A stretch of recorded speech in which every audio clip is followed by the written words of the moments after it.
You know this from going through your daily life. We have a serious worker shortage, and these signs, workers needed, are everywhere. In North Carolina, even if every unemployed worker was connected with an available job, there would still be nearly 160,000 open positions and no one to fill them. A year ago, when COVID was still keeping many people at home, 5 on Your Side looked into this issue. Now, Keely Arthur is speaking to business owners and experts to find out, where are the workers now? We know you feel the worker shortage, and so do businesses. Zach, we're here to go. The owner of the newly opened BBQ Lab in North Hills says the constant shifting with staff he has to do is like being an NFL quarterback. I step up to the line, I look at the defense, and I call the audible. We have workers who still get sick. We have workers who have family matters that come up, infant sick or a family member sick who had to leave. The question remains why? Why has this worker shortage been going on for so long? It's like a kind of a head scratcher with most small business owners as to why there aren't these employee assets out there. When Jerry Stephenson opened the BBQ Lab 4 months ago, he says he was blindsided by how hard it was to hire. We couldn't find anybody to train. So while I'm building this out and completing this restaurant, I'm realizing I've got nobody to run this restaurant. That's meant only being open 5 days a week, not a schedule he expected, but one that's now etched on the front window.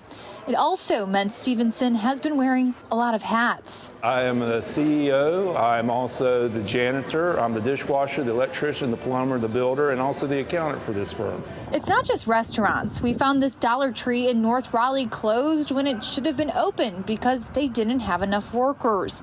A Raleigh daycare asked parents 3 times in January to keep kids home because of staffing issues, and school buses are late. Plus, the nursing shortage is getting worse.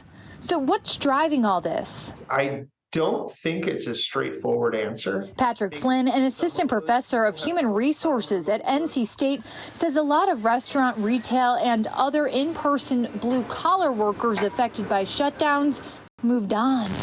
That a lot of those employees found ways that they could redeploy those skills in other roles. Perhaps for higher wages. When we asked this question a year ago, experts pointed to an aging workforce. Not enough babies to fill their place, not enough new immigrants to fill their place, and younger people going to school rather than entering the labor market.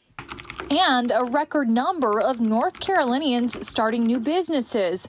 Those trends have continued. Plus, childcare is extremely expensive. 3.5 million mothers left their job at the start of the pandemic, and a lot of them have not come back, leading to the lowest rates of women in the workforce since the 1970s. Finally, burnout.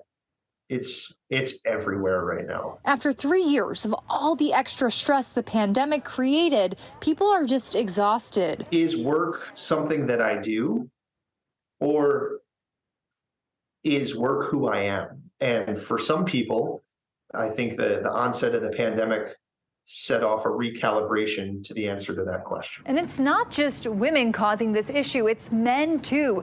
The New York Times reported that men in prime working age, 30s and 40s, quit during the pandemic and haven't returned to work, mostly men without college degrees. Keely Arthur, 5 on Your Side.